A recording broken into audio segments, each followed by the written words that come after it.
morning, everyone. Jim Phillips here. Welcome to another edition of Java with Jim. I trust you had a good week. Actually, it's been a little bit more than a week since last time I spoke with you. What a crazy world we're living in right now. Unbelievable what's happening not only here in the United States, but across the planet, just with regard to protesting, and we're certainly dealing with COVID-19, but just an incredible time to be alive on this planet. And one thing I will say is that we're all here alive on the planet at this time because we were intended to be. So there's something that we each individually and collectively are to gain from this experience. What that is up to each of us to open ourselves to receive and to better understand. Which really is leading me to the point that I want to make today. And that is, we hear all the time, and I've heard for quite some time now, especially with regard to COVID-19, that we're all in this together. And I've heard similar comments about the protesting that's going on, where people are coming together and they are for equality, racial equality, and just equality across the board. And I hear the same phrase, we're all in this together. Well, I agree with that. We all are in this together. However, there's a huge distinction, in my opinion. Now, while we're all in this together because we're part of humanity. We're all on this planet at this time. And yet we're all having a different experience of what's taking place on the planet right now. With COVID-19, we can say that yes, so many of us across the planet had to deal with stay at home. But some of us had a totally different experience of staying at home than others did. Some lost their jobs, others didn't.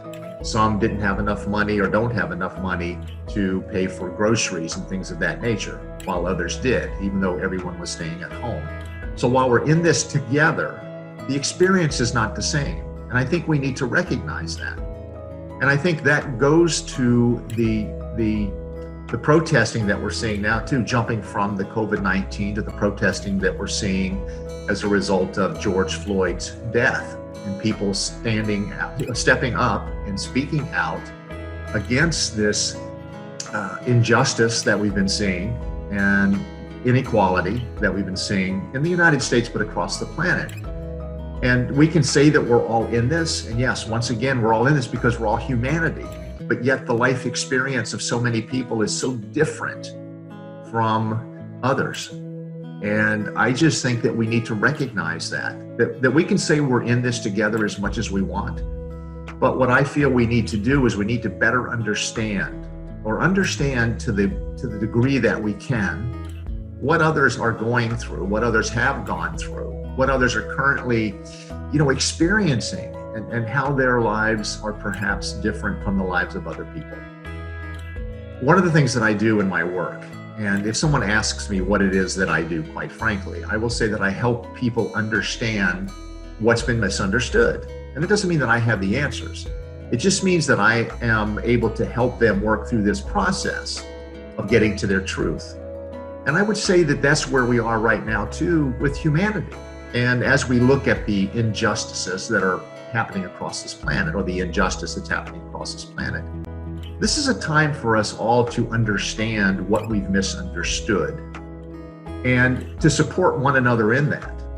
There is no way that I can understand what the Afro-American community is going through right now. I see it. There is a certain feeling that I get. There is definitely injustice, but I can't say that I fully understand what they're going through because I'm not in that experience. I'm looking at it from the position of being a white man in this country. And I do want to understand more about what's going on and what they've had to contend with. And more of that is coming to the surface. But I think this is a time where we have to support one another, not be against one another and say that this person is this or that. This is about us all understanding one another's perspective. And even if we can't get to the point of fully understanding it, being open and receptive to hearing someone's point of view, which is, I'm going to say, it's probably the most important part of it. We don't have to agree. We don't have to completely and fully understand. We just need to recognize that somebody's experience is totally different from ours.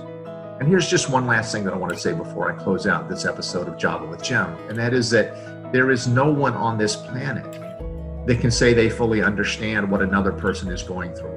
any more than another person can say what I am going through or what I have gone through or what my life is about or what I'm all about. We don't know that. Each one of us are here to have our own life experiences, to move through this, what I like to just call soul journey, to move through our own unique soul journey, to reveal to ourselves the truth of who we are, and really the truth of who we are within the context of the truth, whatever that is. And I just think that at this time, part of the healing is the opportunity for us to support one another in understanding what has been misunderstood. And I will do my part, whatever it is that I can do. Definitely be open and receptive to hearing what other people have to say, to hearing other people's perspectives, to honoring and respecting other people's perspectives, because I would hope that they would honor and respect mine. This is an interesting time that we're at in this world. And I think that we have this opportunity to do something truly, truly significant. And what I don't want to see is us miss this opportunity and look back on history and say, we had the opportunity to change the world to be the way that we wanted it to be, but we didn't have the courage to do so. Have a wonderful week coming up. I appreciate your time. I look forward to each of the opportunities that I have to share information with you. I would love your comments on what I've just shared. You can leave them below wherever you watch this video. You can send me an email at jim@livinginfullexpression.com, or you can visit my website at livinginfullexpression.com. Again, thank you for your interest. I appreciate you, and I look forward to our next communication. Until then, be well. See you soon.